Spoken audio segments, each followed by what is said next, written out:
My passion comes from the wanting and needing to help people. And how I do that is through food. The most important part of life to me is giving back. And for me, with cannabis, there's such an opportunity to give back. The plant in its entirety has the ability to literally change the landscape of the human experience.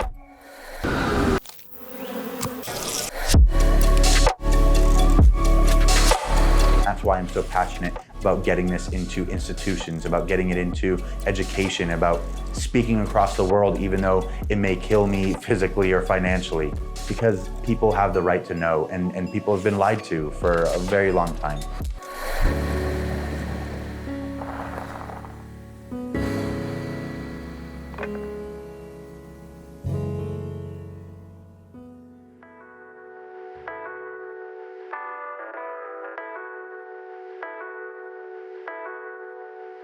This is something that I have dreamed about since I first started this, is working with institutions that I think will further the conversation and legitimize it beyond what I can do alone. The significance of having probably the best known culinary college in Canada, partnering with the largest industry or hospitality industry association in Canada, partnering with one of the best known infused chefs in North America, again is a reflection of how we as a culture I think are getting ready to normalize cannabis. No matter how it's done, whatever happens, we just have to educate people, because once people understand the implications of cannabis, then that itself will then drive innovation and legality on its own, because people will just be more and more curious about it. The Canadians still need, want, acquire certain services, certain support, certain resources. And what an amazing reflection of that these large institutions have partnered together to start to offer to their members, to their clientele, to their stakeholders, some of the products and services that are inevitably part of the next wave, and so they get to be pioneers and innovators in that space. To have George Brown come in and really put some muscle behind this is like unprecedented. I don't think that we will fully understand the impacts of this even for a while to come.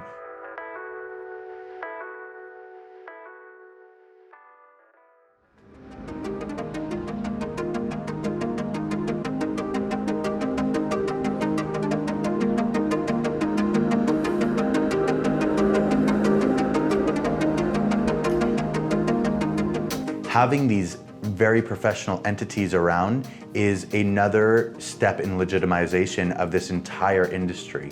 And it's doing so in the education sector, where it so heavily lacks any authority. The Infused Innovations Initiative is a cross-section of individuals: the distributor, the co-packer, the food product developer, market researcher, as well as the legal component that have come together. And we've got some great support from advertising agencies and everyone else that might be, again, involved. And we know that we have both federal, provincial, and municipal governments all moving forward on this process. So it's our window of opportunity to move forward on an international platform. So cannabis legalization has touched almost every single industry in Canada right now, and every industry is kind of looking for what its angle is in cannabis legalization. So whether we're advising businesses on what they're allowed to promote, what they're allowed to advertise, who they're allowed to work with, what a joint venture might look like, whether they can cross the border or be worried about border guards asking them the tough questions. When it was first announced that cannabis was going to be legalized, it looked like a lot of liabilities, a lot of challenges, a lot of risks. Then when it was announced that edibles would actually be regulated, all of a sudden there's opportunities for those businesses to participate, not just to be worried about what might go wrong. Primarily, it's been with licensed producers, with retailers, and with those people who are making the actual edibles.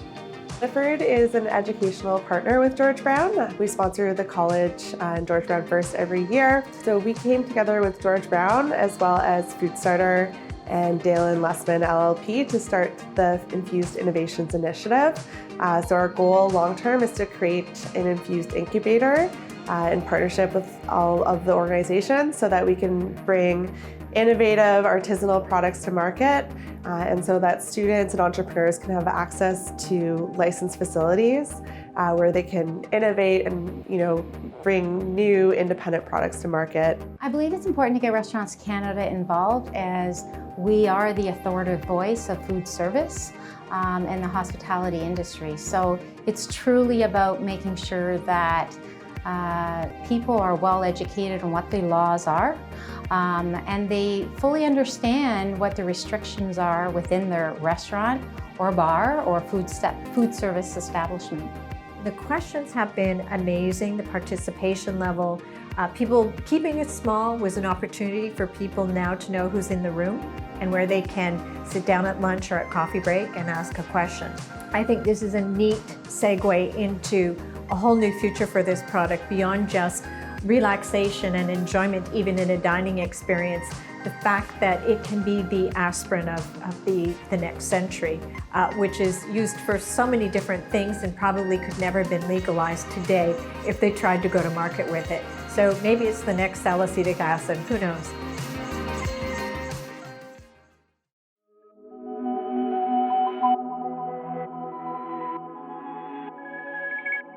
It has to be sustainable, everything that we do. So we talk about sustainability, we talk about going out and getting our own ingredients and respecting the land, and then sharing information, sharing knowledge of cannabis and this plant and how I think it can help on the bigger scale.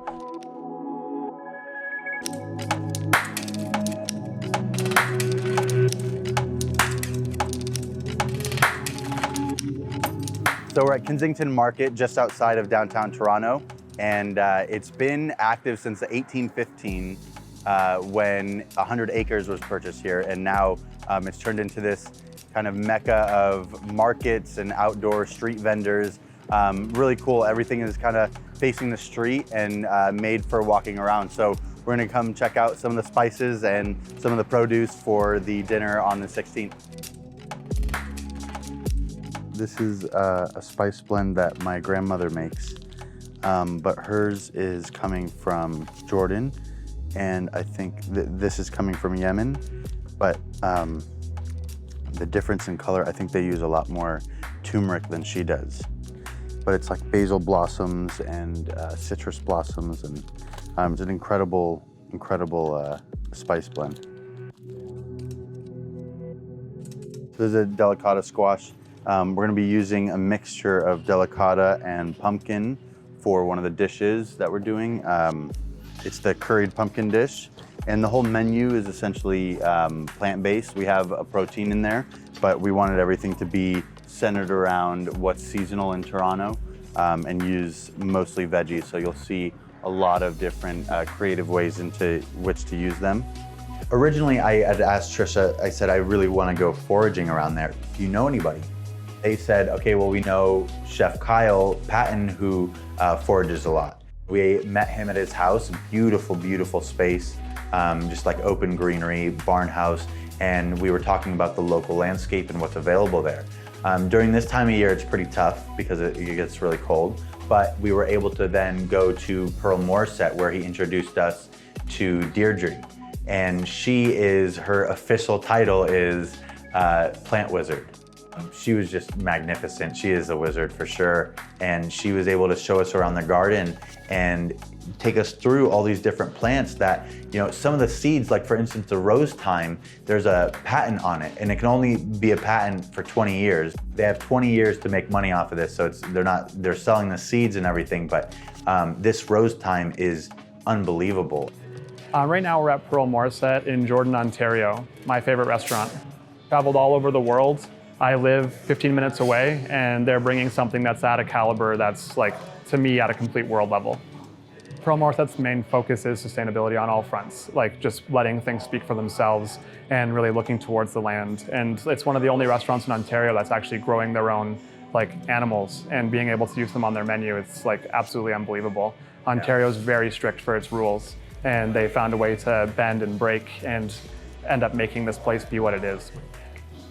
There's a designation in Ontario called the VQA, and it's brutal. It really strangles out culture in wine here, and it makes it so that way Ontario is limited in what they can do. So with real estate being at a crazy premium here, you're in a situation where you need to sell things to make money.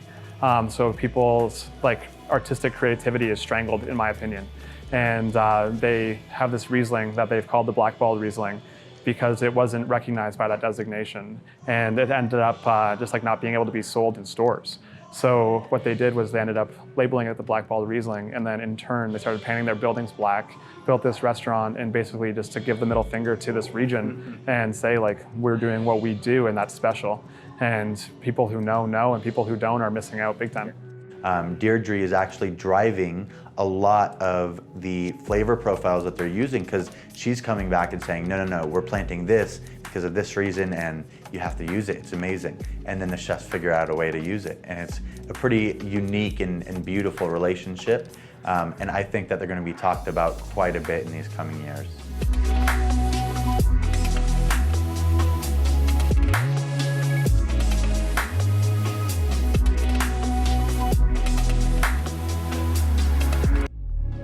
It's really amazing to get to go to a certain area and then utilize what they have in that area versus bringing our own stuff everywhere because that, again, it doesn't promote anything sustainable. So this is a really cool part of our trip and we're really grateful for everybody in the staff here and the chefs that took us in the kitchen and hopefully we'll see them at the dinner and get to serve them.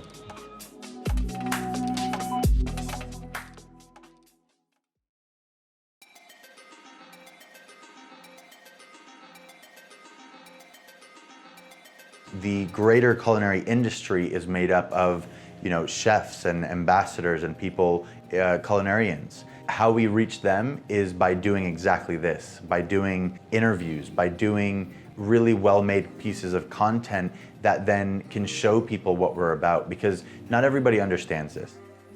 Naturally, as we do things professionally, and as we keep our standard of our cuisine at a really high level, I think that draws in the attention of the bigger chefs, and that gets more and more where people are really interested.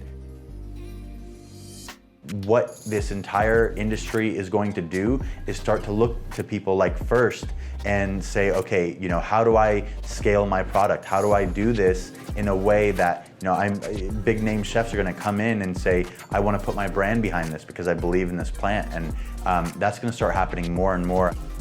I believe that chefs or culinary people have done such an amazing job in the last 10 years of putting themselves out almost as celebrities, but also advisors throughout the whole food ecosystem. The nutrients that are in food, how to prepare food, how to be creative about food. And even now, they're running what we want about sustainability and protecting the environment. So you need to go forth with a message because you have an audience and they're trusting you. So I think that's really the next step is how can we get this information out so people can use it. The biggest opportunity that I feel we have here in Canada is the exploration of edibles and also expanding our culinary tourism. This is going to set us far ahead on the map than the rest of the world, I have to say. And I think it also puts us in a leadership position as well in terms of the perception that society may have, generally speaking, about edibles and certainly the general use of cannabis.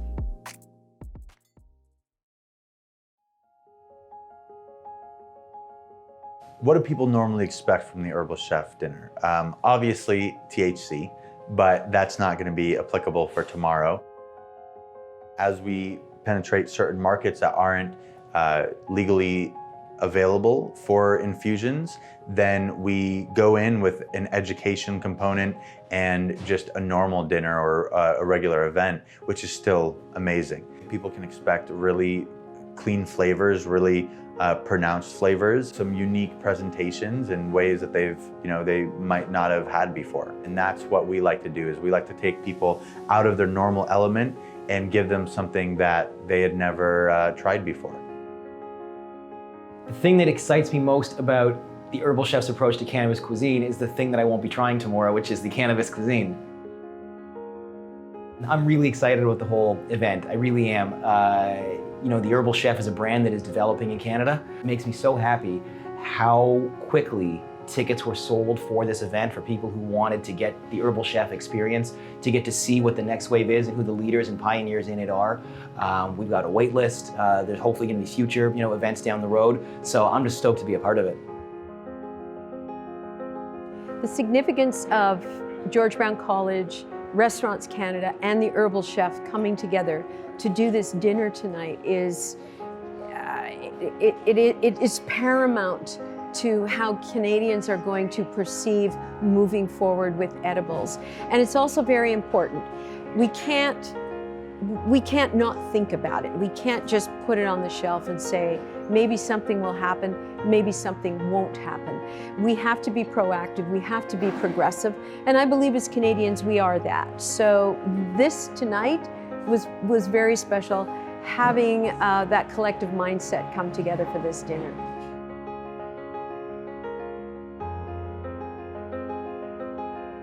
If you asked me 4 years ago if I would be partnering up with Restaurants Canada and George Brown University, I would have told you yes, but everybody else around me would have laughed as they did and shunned me as they did. And this is a really monumental moment, not only for what we're doing, but I think collectively as an industry, how industry is coming in with practical application and then kind of forming these alliances that help people understand this plant a little bit better.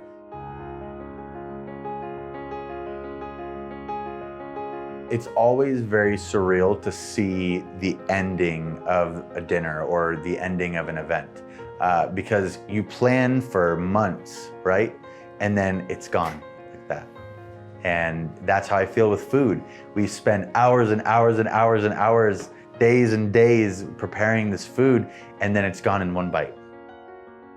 I think there's something poetic about that. I think that kind of, that's life, it is about the journey. You can't hate the prep. You can't hate the foraging. You can't hate every part that goes into creating that meal just because it's gonna be gone in a second, because that moment in which the person takes that bite could be that inspirational moment for them to go and then do what they're best at or what they need to do in life. In about, I'm going to say an hour, maybe less than an hour, the entire country of Canada is now legalizing the use of cannabis, which is really a pretty remarkable milestone for us here in Canada. We hosted this fabulous dinner to explore, discover, educate, discuss how that's going to impact the food service industry, particularly in terms of edibles. How does that impact our palate? How does that impact our cooking, our style of cooking? And what is this going to mean to Canada in particular as the whole country turns to legalization of cannabis? So it was pretty remarkable. I think I just want to talk about what happened and I think the bigger implications of all of this, because this has literally been something I've been dreaming about for years, and it finally happened. Like an institution coming together with an independent company in the cannabis space. It just blows my mind because there's so much that's going to happen now in Canada as it becomes legal, and we have a chance to shape that with them. I feel that Canada is a bit more open and ready in terms of investment, a bit more open and ready in terms of legislation. There's so many people that are movers and shakers in this industry, in the restaurant industry, the real restaurant industry, not the cannabis industry, not cannabis chefs wanting to throw weed butter in a pan, not little companies that are making edibles saying that they're the best in the world, not just all that BS. It's real companies that have a real stake in the market that are here and pushing forward for this legalization. They're curious. They want to know what's going to happen next. They want to work with people who know what's going on. And that to me is monumental. I think that the entire journey of the Herbal Chef is really a message of education and love and overall acceptance of plant medicine, of putting health back into your own hands, sustainability. And I think that that's culminated in a dinner tonight. Like, happy legalization, guys. Welcome, Canada. into the golden years.